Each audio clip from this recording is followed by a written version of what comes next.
Hey, Mike D. Glad you can make it, man. Oh, thanks, Jay. How are you, brother?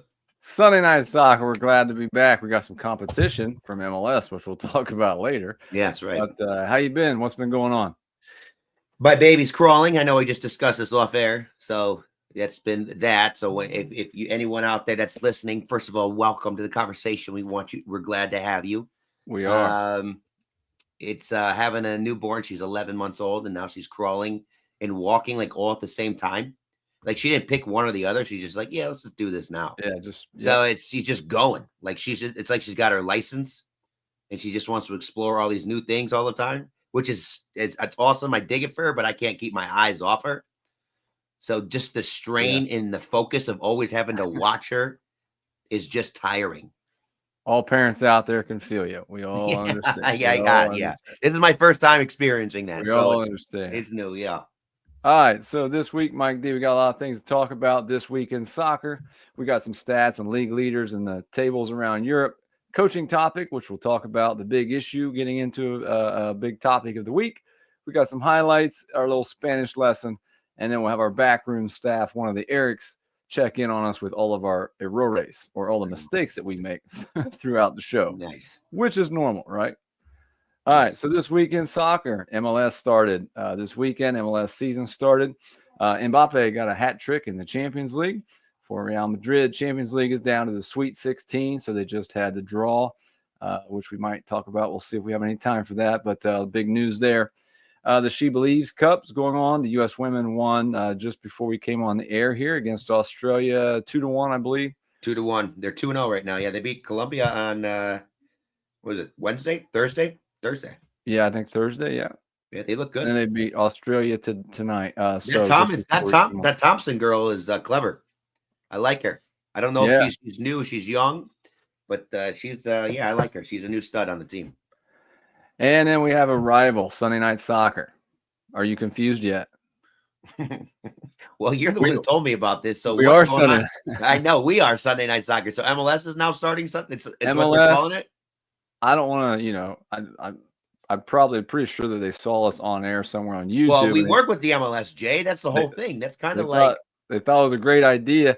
So they're starting their own MLS, Sunday Night Soccer. So if you're out there watching Sunday Night Soccer tonight, LA Galaxy and San Diego FC, the new expansion team, playing tonight.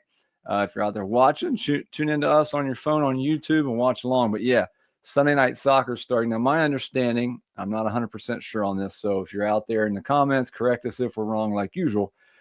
I think they're starting a Sunday Night Soccer, which is great, which we'll talk about later on, where you can watch it. You don't have to have the MLS package on Apple TV. So it's going to be like a Sunday Night Soccer game of the week kind of a thing throughout the MLS season. So, well, I think it's only in due time that they invite the original Sunday Night Soccer to be on their show.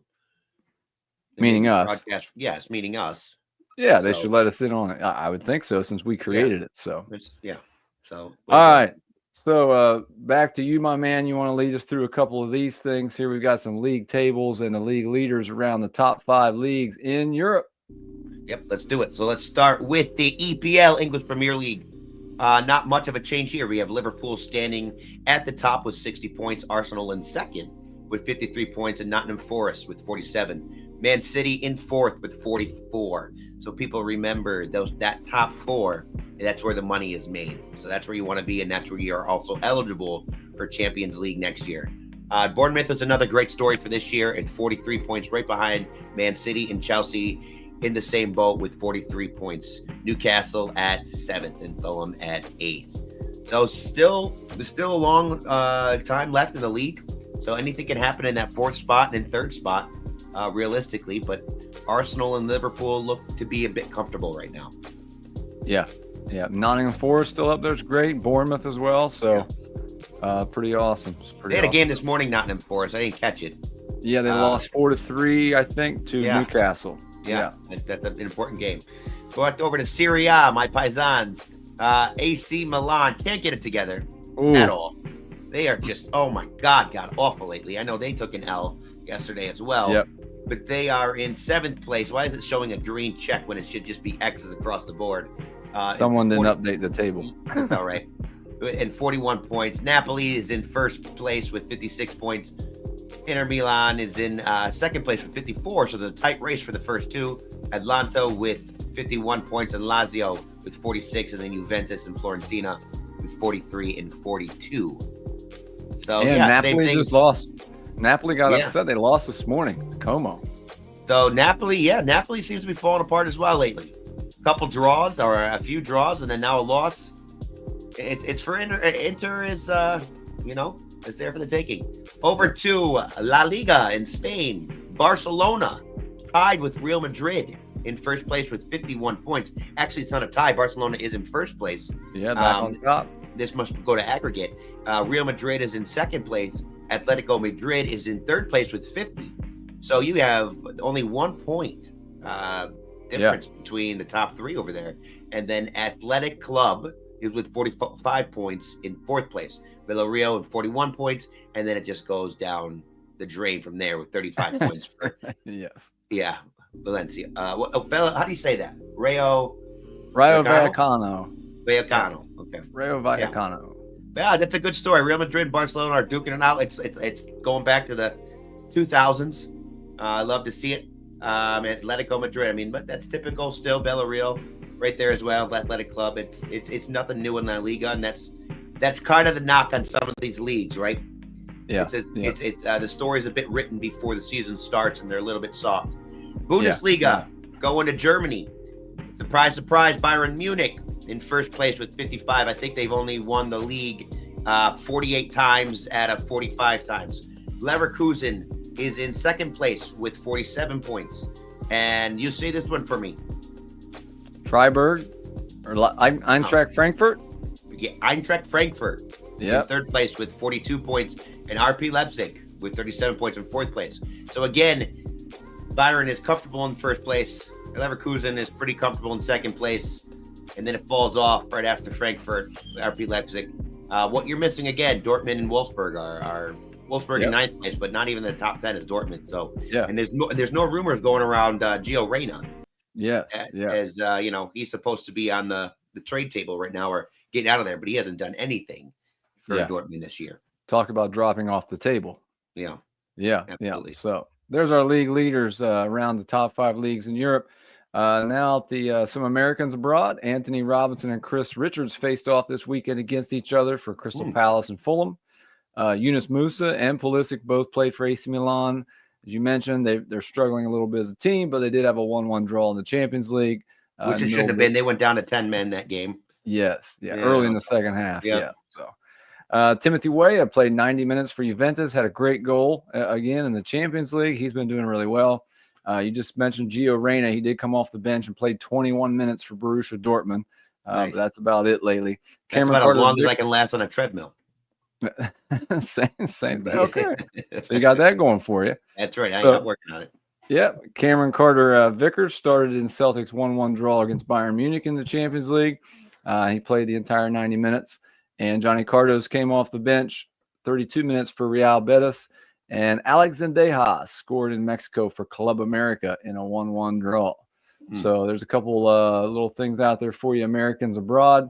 A lot of guys out there we didn't even mention, but some, still doing some positive things out there in some of the major leagues around Europe and around the rest of the world. Yeah. So good to see that. And next week we should be adding MLS.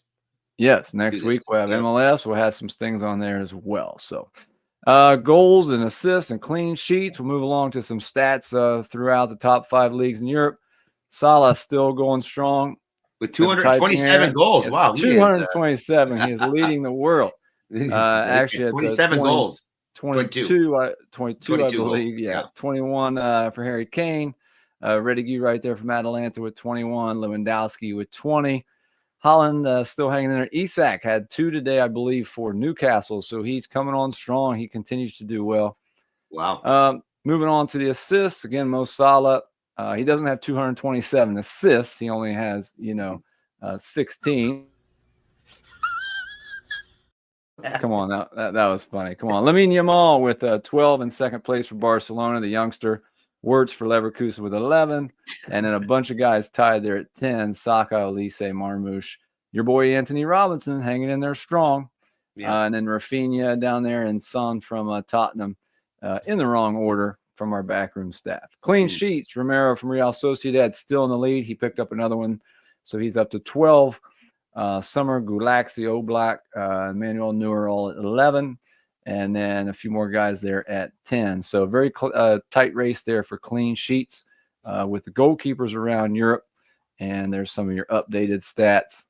Before we move on to coaching. Whoops. Yes, sir. I just wanted to ask you a question. So I got in a debate a little bit about the Ballon d'Or becoming more of a hot topic. So Salah right now should be the clear winner. But if you look at the media doesn't seem to be giving a crap about how well he's performing. And he is at the next level. I mean, to me, he's absolutely the best player in the world right now. If it's not Salah, here's what I think will happen. I think that Mbappe is coming on strong, especially if Real Madrid goes on to win the Champions League and they win La Liga. Yep. And Mbappe's form stays the way it is. There's going to be a case.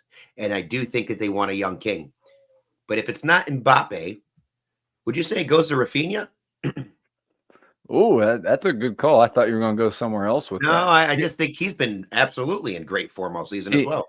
He has. I love watching Rafinha honestly play. I thought you were going to ask, here's my take on it. I feel like the Ballon d'Or sometimes turns into more, it's kind of like you said with the media, the Heisman Trophy. Yeah, right. That people can relate to. It's like they get this narrative started and then it ends up going to that person on a certain team and not necessarily maybe who should be the best player that season. But Mo Salah is running away with it as of right now. I mean, he just continues to have a great season. He's on a great team. The team's winning their league.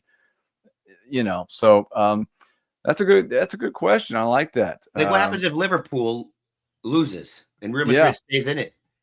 Yeah, I could see that definitely going to. That's going to hinder. That's going to hinder Salah. Yeah, and Mbappe, is the big marquee, world name. Yeah. In soccer, and I could definitely see it. Now, the third person, like you said, man, you kind of put me on the spot there. I don't know. I would love to see Rafinha in the conversation. I think he deserves it. But I don't know. I mean, Lewandowski's up there, for Barcelona. If they do well and they end up winning the La Liga. Lewandowski's won it before. So I'm like, to your point, I do feel like it's more narrative driven. Yeah. It's like American Idol. Like the person that wins American Idol just has a story like, oh, I lost my dog when I was 2 and my hand when I was 5.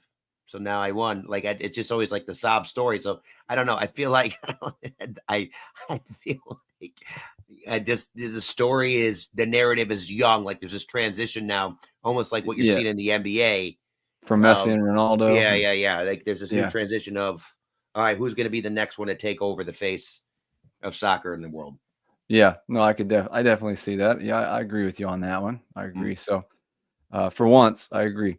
Okay. Nice. All right. Now, can we move on to coaching? Of course we can.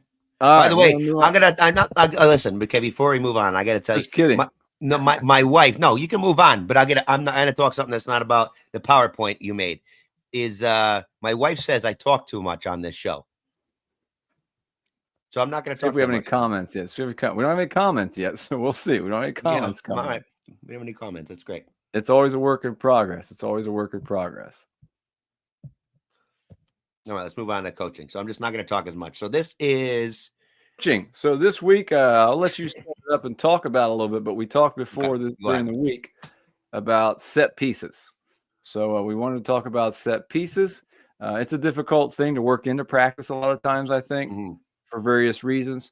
So you go ahead and so like last week what we talked about with set pieces and why it's important why it's a big thing that should be a little bit more implemented and focused on when coaching is because it's a part of the game where you can manage the outcome.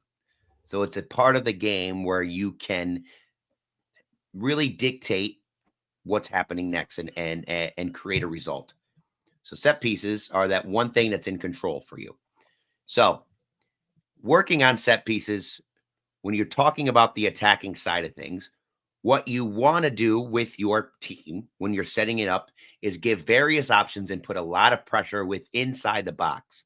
So when I'm talking about various options, the kicker, the technique of how the ball's played, whether it's driven, whether it's lofted, whether it's front post, whether it's back post, whether it's higher in the box, that's what we're talking. Yeah, outswinger. however we're talking, or you're going to play short. So your formation and in your training, this is what you're working with your team.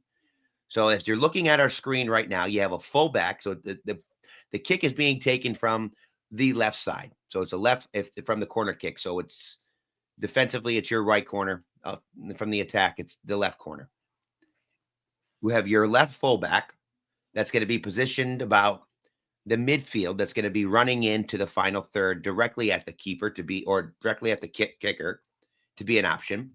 And then you have a 6 or an 8 that stays above the 18 that has the options to stay in for the slot, so move in more centrally, or also run towards the kicker to create an option for a short pass.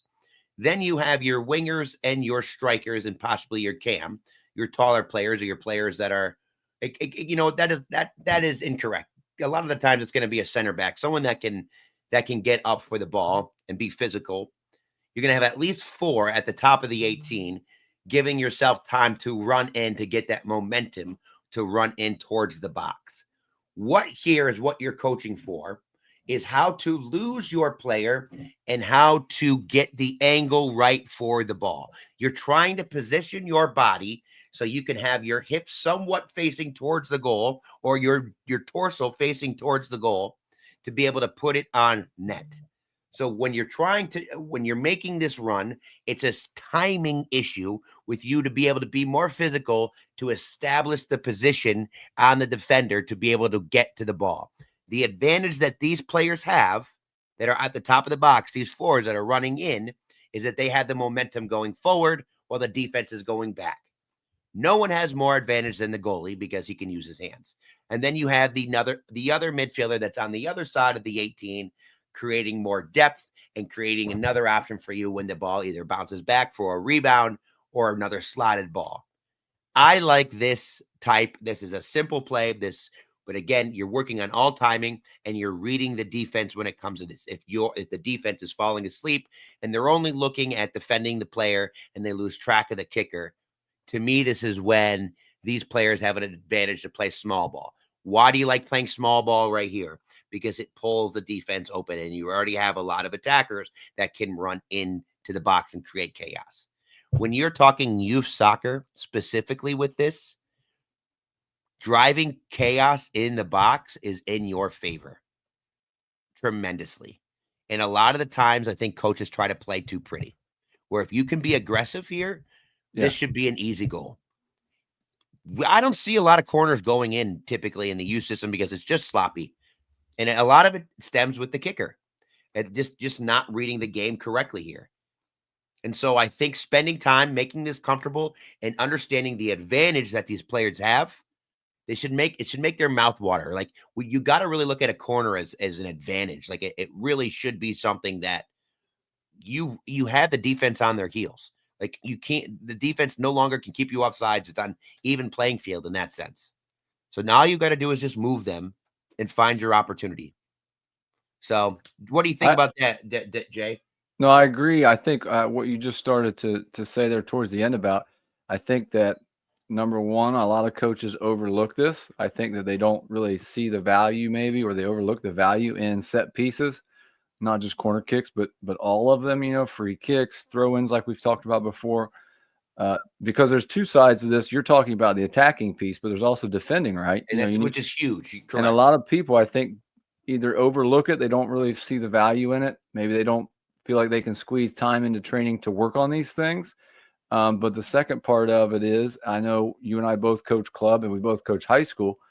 Sometimes it's difficult to find the space or to find an entire goal to work with, depending on where you are and your facilities, to work on this very often. So, I think a lot of times for coaches, those are the two, maybe two of the challenges. But I totally agree with you. I think this to me is we always try to get the cross culture piece into this for the American sports fans and other people. And this is a lot like out of bounds plays to me in basketball. If you're a really good basketball coach, they say you can always steal a couple buckets here and there, with a good out of bounds play.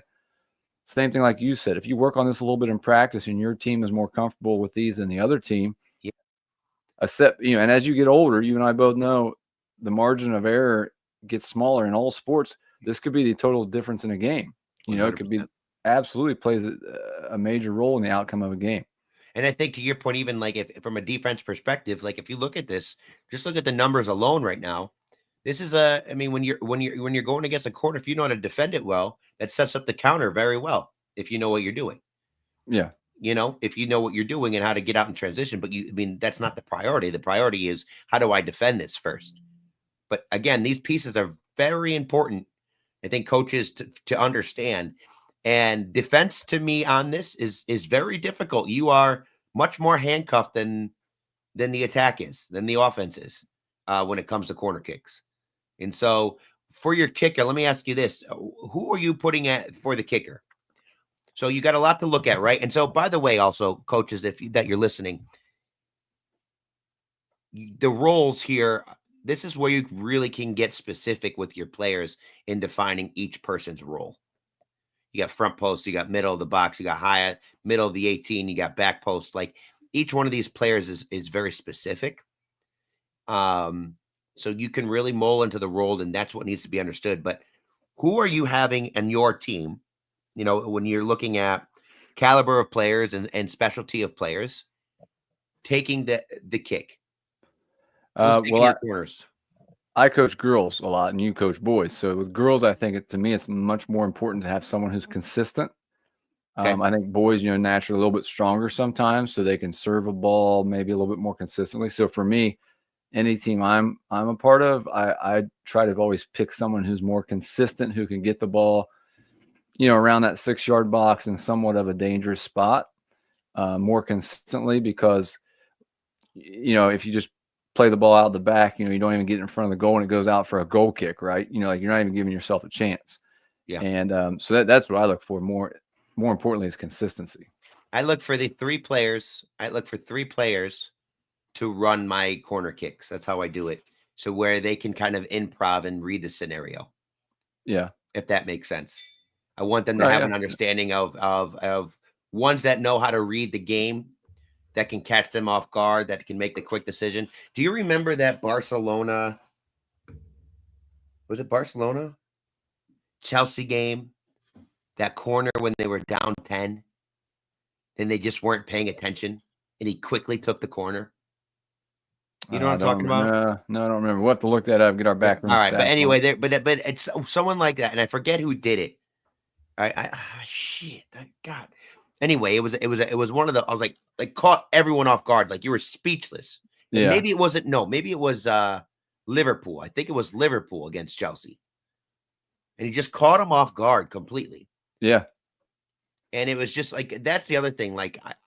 And set pieces a lot in soccer, especially in the American, like you can tell the players that have an IQ from their rhythm of a set piece.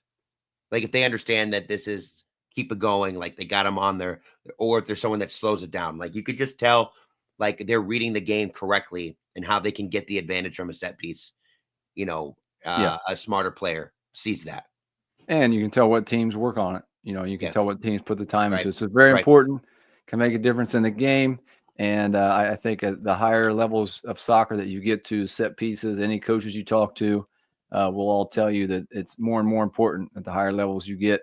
It's a major factor and can determine the outcome of a game very easily. So make sure you take the time to work on those things. It's very important and a lot of times overlooked, I think. So, All right, the big issue. You ready for this, my man? I'm ready.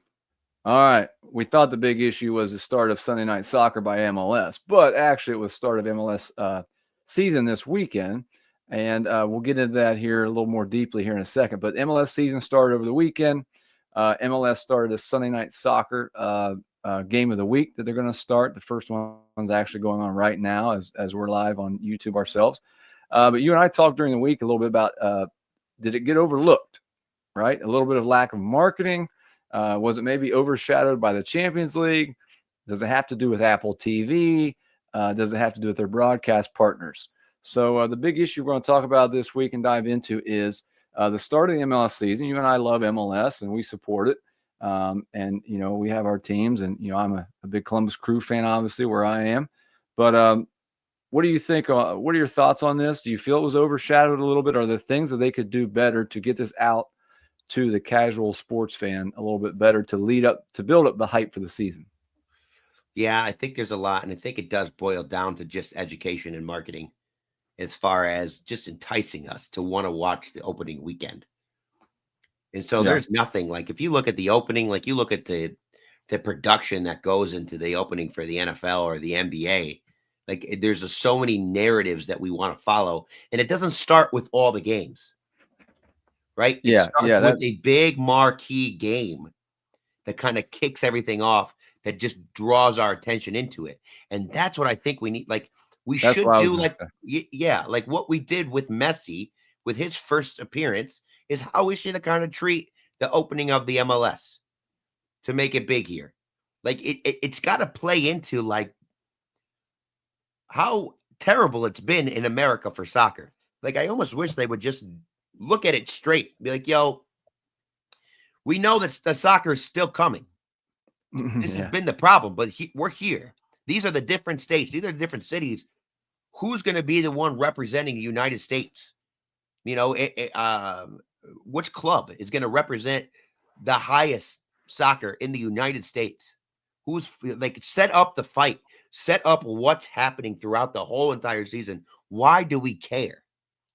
You know, like make us have interest, make it bragging rights. And I don't see any of that. You know, Yeah. it seems very much just, all right, we're starting. Well, I think the first point I want to make is if we both watch soccer all the time. I don't, the Premier League in England has a slot of games on Saturday mornings. Yeah. Eastern time zone, obviously. In England, it's a little bit later in the afternoon. Then they always have a second, like a later game at like 11:30 or 12:30. They have one game on Friday afternoons, Eastern time here. Then they have another slot on Sundays in the mornings. And then they have a game, usually a game of the week on Monday, like on Monday afternoon over here, our time. And one of the things that, MLS like set last night, for example, started their season, and all the games were basically the same time. They were like 7:30, 8:30. They were all playing at the same time other than this Sunday night game. So, look at what the NFL's done. And I know they get a lot of flack, sometimes about the Thursday night game and stuff like that. But there's Sunday afternoon games. Now there's a Sunday night game in the NFL. There's Monday Night Football. Now there's the Thursday night game, on Amazon Prime or whatever. And you look at, like I said, these other leagues, the Champions League, they don't all play their games all right at the same time. And so that's one thing I think would help. I do like this idea of a Sunday night game that at least maybe will get more people interested, and they can kind of look forward to that one, game of the week. But I think the other thing is, do you think Apple, do you think that's a situation that is service? Well, that's the only, by Apple having the only MLS. I mean, yeah. I think, a lot of it. And then there's no that's the problem with the sport being so young. I think we're getting better, but there's no commentary even to look forward to, right? There's no show beforehand to really look forward to in the MLS. Like if you look at the NFL, like, Sunday Night Football show or whatever the hell it is, or you watch even before the games happen in football. You're up at 10 a.m. watching these shows that are just going through game preview after a game preview. There's nothing setting up anything for me. Like I'm just kind of diving in, being like, all right, who's playing? Oh, okay. Yeah. That's from us. We love soccer. Exactly. So what's the casual? Tell me the story. Yeah. Tell me what's and I get when I watch my story for me, why I'm watching overseas now that I can, that I'm older and that it's more accessible to us now. I am following the Americans. It's exactly what I'm doing. That's my storyline. That's what's drawing me to it. Is what are the Americans doing? So I'll be watching this. But the game is also much more attractive over there. And there's so many, watching, Arsenal play Chelsea. As much as I don't care about it, I just, watching Palmer play, I'm gonna watch that. There's too much talent there, but I know the talent. I couldn't say that about, let's say, if Kansas City played San Diego. I couldn't tell you. And do you think this? I think that the games in Europe and even in the Premier League are more accessible than MLS is. Oh, 100%. Right. Damn! Been waiting for that. I do this seriously. That's how, if you don't have Apple TV and the MLS package, you can't watch. So it would be like, here's what I tell some of my buddies. I'm glad you like that. I'm glad. We got to do something to get the ratings up. We got now. You're right. We got competitions. We throwing some Friday skits. We're good, dude. Yeah, but this would be like if the NFL games were only on the NFL season ticket. Yeah. Right? And that was it. Like, it wasn't like, well, no, you can still see a game every once in a while on NBC. No, if you don't buy the NFL season ticket, you can't watch an NFL game. Yeah. And that's what Apple. So to me, where I'm at, I don't know about you, but it's a little bit of an improvement from what it used to be, because the games were blacked out a lot and all that, but it was free, but it was, it was worse. So it's a step in the right direction with this Apple TV thing, but it's still behind a paywall. It's still not available to people very much. You know what I mean? So I think that's very disturbing. Oh, we got it. There you go. Oh, thank you.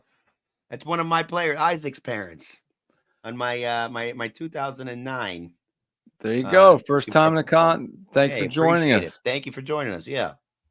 Now another not so nice comment.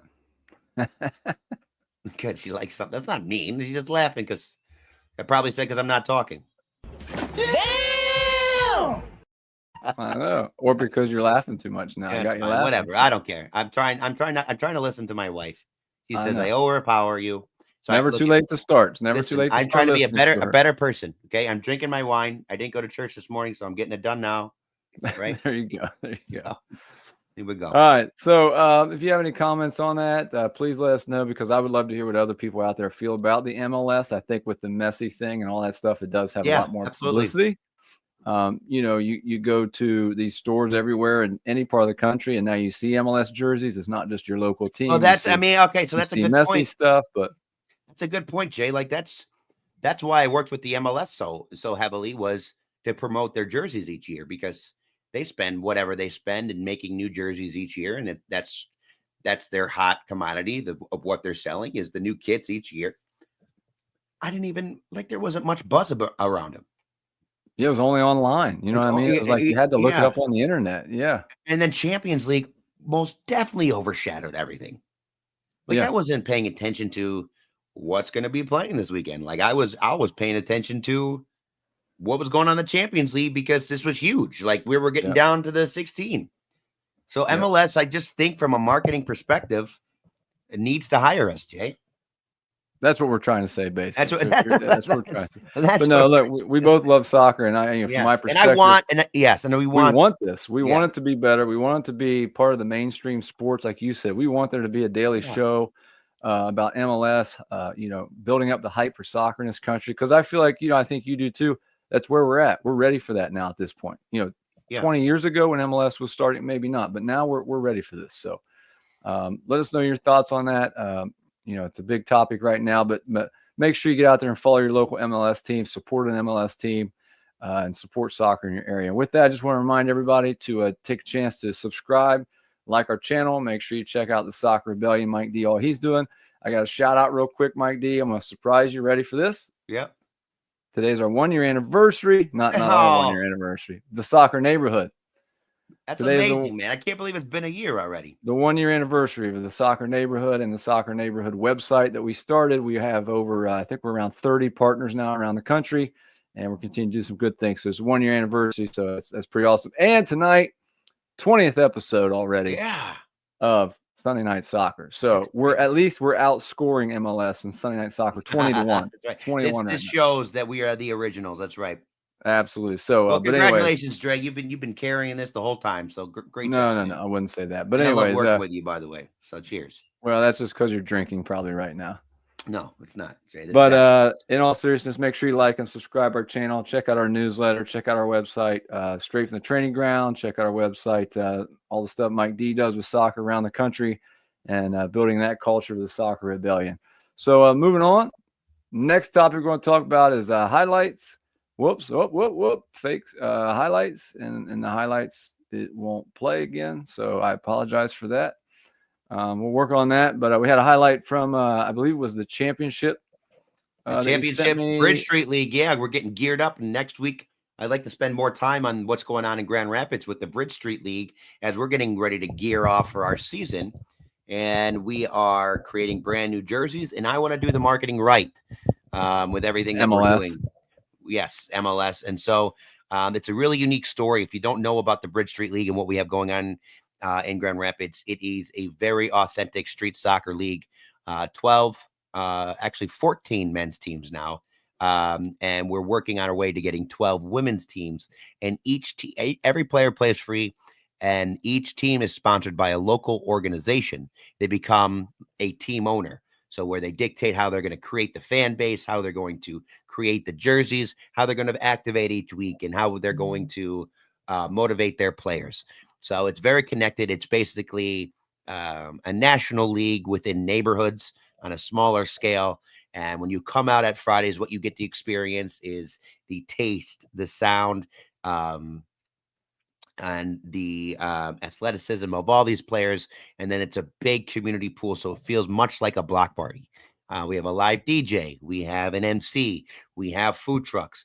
We have sponsors that are out there that are activating for the event. So, for instance, we have Madcap Coffee, which is a renowned coffee shop in Grand Rapids that comes out and creates a coffee lounge for the players and for spectators to come out. We have graffiti artists that are not only doing graffiti art, street art on some boards or on the street or on a tech ball table or on the nets.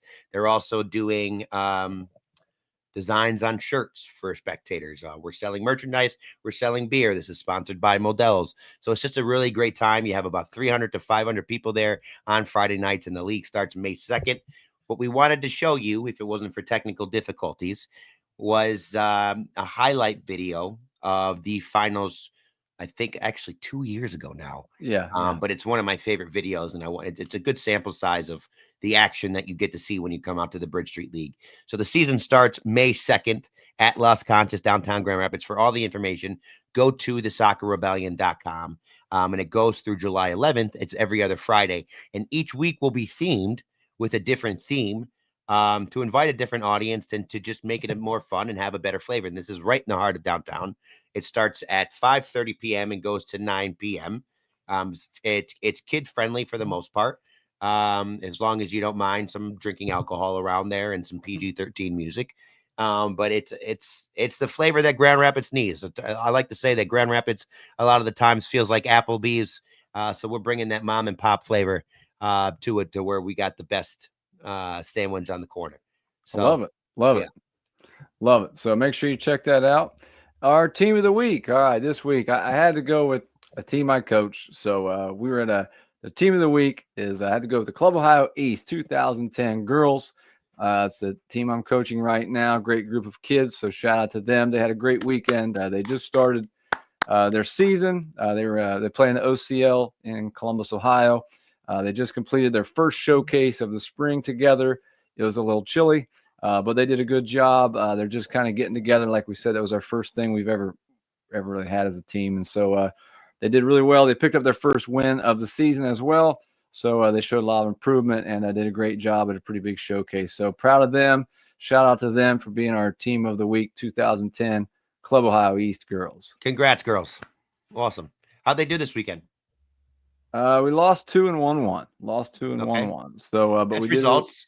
Yeah, we did well. And focus on results. How'd they play? How did they do as a team? Much better as the weekend went on. Very good. So that's what's important. That shows promise. That's great. It's character. Much better as the weekend went on. Yep. So that's excellent. Spanish words of the week, going along with Las Conchas and the Street Soccer League. Street soccer, football caliero. Does that sound right to you? Football caliero. There you go. So you need to work Street work soccer. that Football in. caliero. Yeah, are we saying this right? How did you do this? Did you look it up on Google or something? Yes, Google Sometimes Translate. it doesn't always translate right. I swear. I listened to it. I don't know. I'm just saying. So I know, but what I'm saying is sometimes, like when you put it in Google, like I take it too literally, and so it's not necessarily how the jargon would be. So, well, I can tell you when I say it, it doesn't sound right still, but football caliero. So yeah, but you're like a different brand of white. You're like white. But when you say it, it doesn't feel that Spanish flair. No, it doesn't. Probably why I didn't get a very good grade in freshman Spanish. Hey, it's all And right. I immediately We're doing it now. You're I gonna go back to the immediately Spanish teacher. well, yeah, I would if I could. I immediately transferred or switched at the end of my freshman year to Latin, 8th Latin, 2 years No, of you Latin. did not. Oh Really? yeah, yeah. Mihi nomen est. Yeah, I know what that means. Relax, Jay. Don't say come that on. on public channel like this. What? I know what Latin, 2 years. Aced it. Anyways, that's another story. If you were in that class, you know. Thanks. Shout out to Mr. Grayheck, great teacher. All right, now for our favorite time of the week, Errores, with our man Eric in the back room, our back staff. I am coming to fixing you all of our live from the Sunday night soccer bus right now on our world tour. Mi hermano. I love it. We need a little tracking device on a map to show where you're at each day. It's like the Madden bus. Yeah. That'd be a hit on social media. Yes. My drives are very, very viral worthy. I love it. So what do you got for us? Did we make any mistakes? We have a perfect game or what? You guys were pretty good. First note here, Michael was trying to speak less. He did not. He failed at that. But it was a good try. Second note, as you're bringing up American players, you did leave off somebody very special named Josh Sargent, who there is a lot of push from the U.S. Federation to try and get him into the starting lineup for the U.S. men's national team. He seems to be able to put the ball in the net whenever he wants to, and he was left off. So that was he's playing for what's the team name? Norwich, and that's in That's in the Champions. Yep. Championship League. Yep. Yeah. Which is Division 2 for Premier League. Yeah. Okay, go ahead.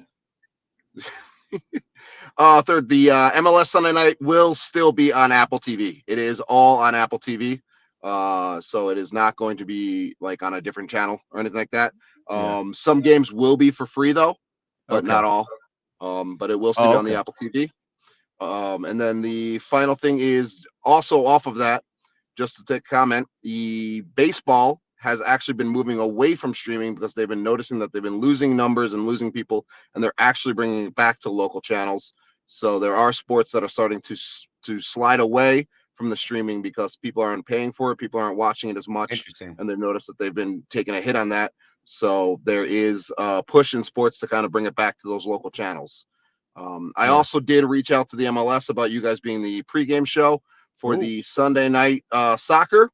I think they're going to get back to me. They left it at dial tone, but I think that was just a mistake on their part. Well, as soon as they do, you just let us know when they get back to you. You know what? You know what's funny, man? It's TV in general. It seems to be cycling back to when it was cable. Like now, you just buy all the channels, and so you're flipping through channels again.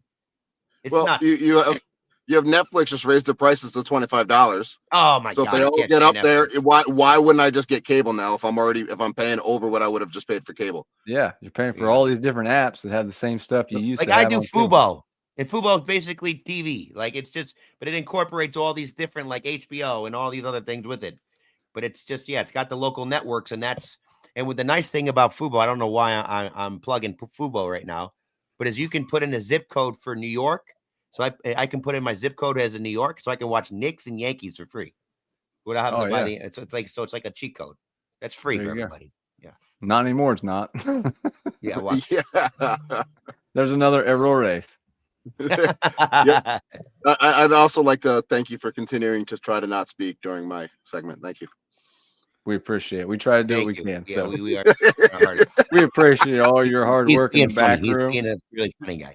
Okay. He is. So make sure you like and subscribe our channel. Tune in every week. Send in your comments. Anything we can do to make our show better and get the word out about culture in our country, about soccer. Thanks for joining us. And again, until next time, peace out. Sunday Night Soccer.